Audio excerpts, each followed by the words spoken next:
Hi guys, my name's Jenny Sevick, and for our virtual museum project, I was given the New Museum. The New Museum is a non-collecting contemporary art museum in New York City. Non-collecting means that it doesn't have its own permanent galleries or exhibits. It relies entirely on temporary exhibits or traveling exhibits. A little history about the museum, and if you click on About, it'll take you there. So if you scroll down, you can see history. Um, Now, the site's history is very extensive and detailed. I'm just going to give you a brief overview. If you do actually want to read the whole thing, you can go down and click on Explore Our History. The museum was founded in 1977 by Marcia Tucker.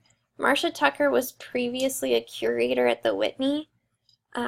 During her time at the Whitney, she started to notice a problem. And this was the same problem that Dana and Weil saw, was that people were being excluded, that artists were being excluded. And for Marcia, what she saw was that living contemporary artists were being excluded from the traditional museums. And how she solved that problem was she created a museum just for them. So the new museum had artwork, exhibited artwork only from living contemporary artists. And they changed that once once the AIDS crisis happened, and then they began accepting artwork from recently deceased artists as well. A little bit about the building. And as you guys can see the building right here, the building looks like a bunch of misstacked Legos. But if we actually look at it, and we scroll down, the museum is 7 stories tall and 8 floors. As you guys can see, the building's stark white. First through 4th floor are all gallery spaces. The first floor has the floor-to-ceiling windows that they do put artwork in. So even if you don't go inside the museum, you can still see artwork while you're walking by. To go along with Duncan and Wallach, this museum looks nothing like traditional museums. It has stark white walls, it has, cement floors. It doesn't have that traditional vibe. It doesn't have, the idea of reverence or that it's a sacred space. It doesn't have the architecture of churches or crypts, anything that would make it feel like it was a sacred place. This museum doesn't have that. The stark white walls give more to the actual artwork.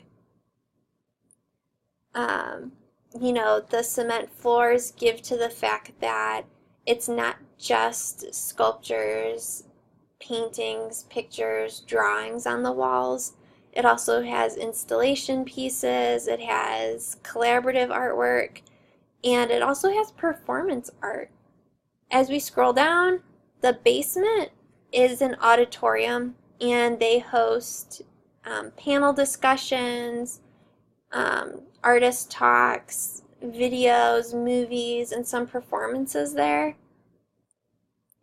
And then, as I mentioned, the 1st through 4th floors are all gallery space. The museum is an open floor plan, which means that there's no set way that you have to go about seeing an actual exhibit. You can walk around wherever you'd like.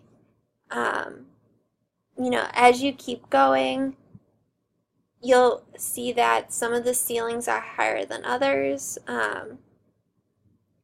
The 5th floor is used for educational purposes. So this is the 5th floor. It's got classrooms, it's got space for learning. It also has the resource center. And then the 6th floor is the boring floor. This is where all the staff members work. It's their office space, their kitchen, bathrooms. The 7th floor is called the Sky Room, and it's the top level of the building.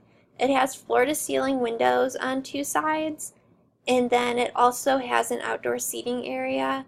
This is typically where they have all their parties, benefits, and other member-only events. Now, if you go to, let's go to exhibitions. Because it's a contemporary art museum, most of their artwork is anti-aesthetic. It has a meaning, it has a purpose, it's telling us something. And in Weil, what that meant is that it's not just for, the museum crowd, it's for everyone. Everyone can begin to understand a meaning. If we go to the Loom of History, which is one of their current exhibits, you can actually start reading about the exhibit itself, which, when you scroll down, it talks about, the economics of the cotton trade and its relationship to slavery in the United States. It tells you a little bit more about the artist. And then if you go to the left over here, it says Dig Deeper. Now, if you click on that, it'll take you to a bunch of MP3s by the artist. Now, one of the cool things about this museum is that you can pull these up on your phone while you're in there. So you can listen to this as you're looking at the exhibit. So let's look at the ear. My name is Anna Boydian, and I am exhibiting the Loom of History. The ear has stories and memories. It remembers the song of its balladeers, its battles and conquests. The ear listens. The ear is one lobe of the brain, but another part dissects the information received by the ear and searches for the truth, assuming what is received is false or an illusion. The mouth and the tongue verbalize and narrate a story, and what is stored in the mind is influenced by culture unless the mind is empty. The ear has stories and peoples, music and dance, and the rituals that unite the cosmos. The brain searches for the truth. The mouth decides what the brain has sent to the mouth, and with the tongue words take shape. It takes time to revolt. The ear knew of its emperor, again of its misfortunes, its suppressions and oppressions, and of its revolt and the destruction of its own culture to rebuild a new phase in history.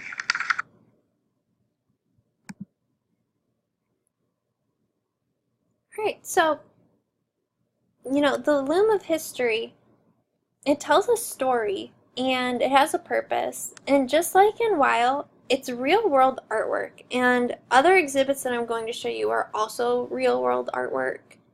And that just means that it has a message for the general public that you don't have to sit there and be like, I don't understand what this is, and I don't know what you're talking about. It's the purpose and the meaning's pretty clear. And if it's not, the new museum has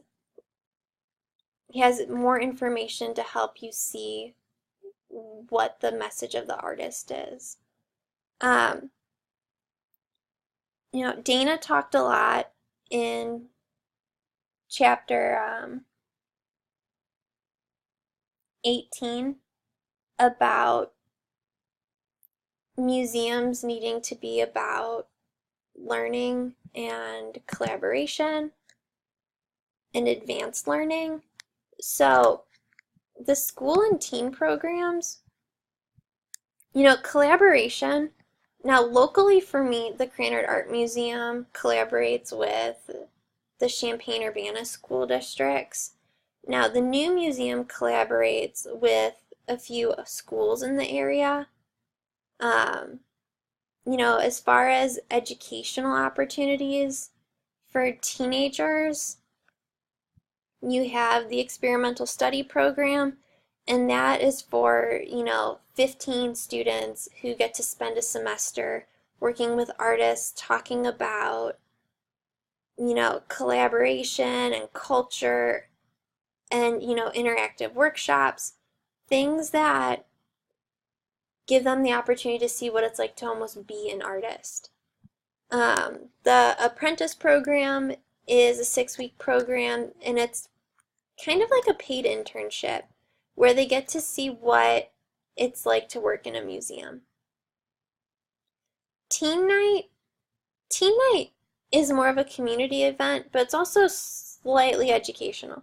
So Teen Night is an annual event that teenagers are invited to come into the museum. They get to talk about, the exhibits and listen to panel discussions and create collaborative works of art. One of the big things last year was they had a very popular, rapper out of New York City come and end the night. And really what this does is it allows for teenagers to see that the museum isn't a boring place. It's full of culture and creativity, and that's not something to be bored with. Now, if you go back up, for teachers, for local teachers, they have professional development days that also take place during conference days. So if you work in the New York City, school district, you can go to these events without having to take a day off, which is really nice. For out-of-state teachers or non-local teachers, they don't offer any online professional development. And when I was looking for additional resources, lesson plans, you can't find lesson plans online. I actually had to email the school and teen email address here to see if I could even get a hold of a lesson plan. And the lesson plan that I was given was for a professional development workshop. To go along with continuing, education and learning opportunities, the initiatives they have are for artists and the community. So New Ink is for artists who are starting to work with digital media and technology. Idea City is a community event, and it takes place in 4 cities a year, and it's always in New York. But it's a free public event. The public get to attend different panels, discussions, talks, performances, take part in collaborative art. And all it talks about is that as the city develops, so should art and culture. One of the standouts to me was that in New York they had several mayors come and talk about how to be a mayor. Rhizome is about cataloging and storing digital culture. And then if we go back to Learn again, one last time, you can go to community events. First Saturdays for Families is another community event. It takes place on the first Saturday of the month. And families with children up to 10 years old can come in and look at the exhibits, talk about the exhibits with a staff member, and then do a creative activity with them that's related to the exhibits in the gallery. Now, for us teachers that are out of state, they do actually have a really cool tool for us, and it's called the Digital Archive. As I mentioned, the new museum is entirely based off of, temporary exhibits. And the Digital Archive is everything. It's 10,000 objects from the new museum, and you can look up things based off of, when it happened, if you're just looking for a specific subject matter, if you're looking at, an artist. And so I'm going to pull up my elementary lesson that I was given, or the lesson I was given.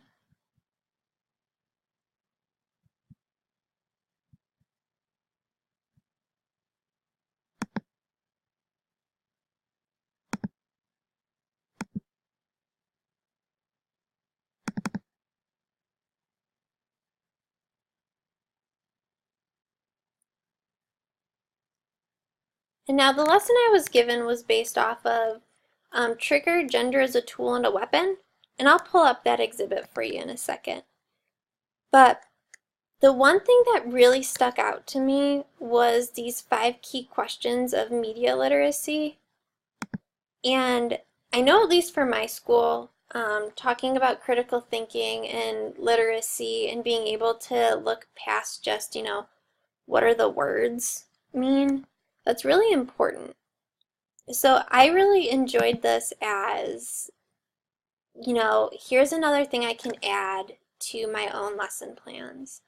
So these are your 5 key questions of media literacy, and as you scroll down, it tells you about the concepts behind them, and then there's a page for each one that explains, what that means. So who created this message? So when you're giving kids videos, when you're showing them advertisements, this is a great way for them to start thinking, critically thinking about what they're looking at. To look back at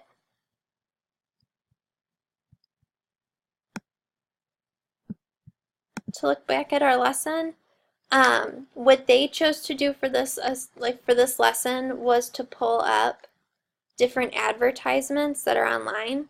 As you can see, they have key questions, they have objectives. Above they had what it looks like the state of New York standards. Yeah, it had the state of New York standards and then the national Common Core standards. So, and as I mentioned, they have, the advertisements here. Unfortunately, these links are all outdated. This one I could not find online, but these two, if you type the titles in on Google, it'll tell you what you're doing.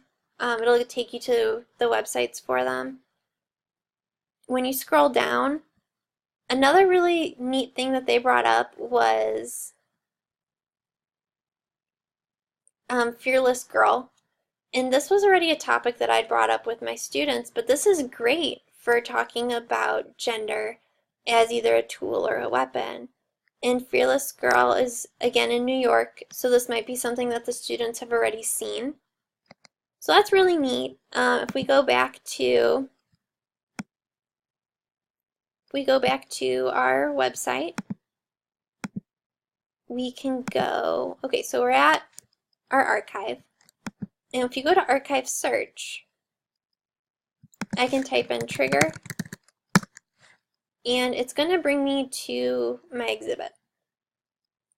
And so I can click on the exhibit,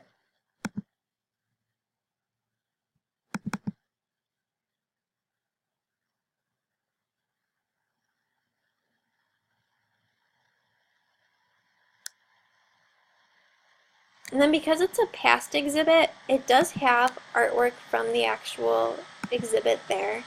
Unfortunately, I haven't found any exhibits that have up close looks at each artwork. But as I mentioned, as you scroll down, you can read a lot about the different parts of these exhibits and what they mean, the different artists that took part in it. And then if you scroll all the way down, it'll give you all the artists that were in the exhibit. And then also, it has multimedia clips and MP3s that go with the exhibit as well. Something to keep in mind is that some of these exhibits aren't school appropriate, so always make sure to check what you're looking at. And then if we go back to our museum, if you ever want to visit the museum, unfortunately, just like with MoMA, it does cost money to get in. Students, of course, high school students and younger are of course free, but college students are $12, adults are $18, and seniors and people with disabilities are $15. The way to get around this, of course, is just like with MoMA, is they do offer 7 to 9 p.m. on Thursdays. It's a pay what you can. And also, to help support the community, if you bring in a gently used coat or a pair of shoes, it'll get you into the museum for free that day.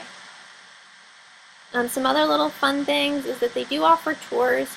The public tours are free, but they're only once a day or sometimes twice a day. Guided tours are for schools, so are self-guided tours. They're expensive though. For a guided tour for a school, it's over $100 for you to go and do that. For somebody out of state like I would be, it's $150. And if the group's larger than 15, you need more than one tour guide. Self-guided means that you as the teacher are taking the students, and then non-guided means that you're just a large group of people coming in all at the same time. As you scroll down, visitor policies. Cell phones are actually recommended. You can't take phone calls because that's rude. But cell phones are recommended because, as I mentioned, you can get onto their website and you can actually download those MP3s and listen to them as you're in the exhibit. They also allow for you to sketch. The only time they don't want you to do that is if the museum's very crowded. But to go along with what Dana and Weil were really about with museums, this museum isn't dead. It's not a corpse. It's, alive and well, and it's going to continue living.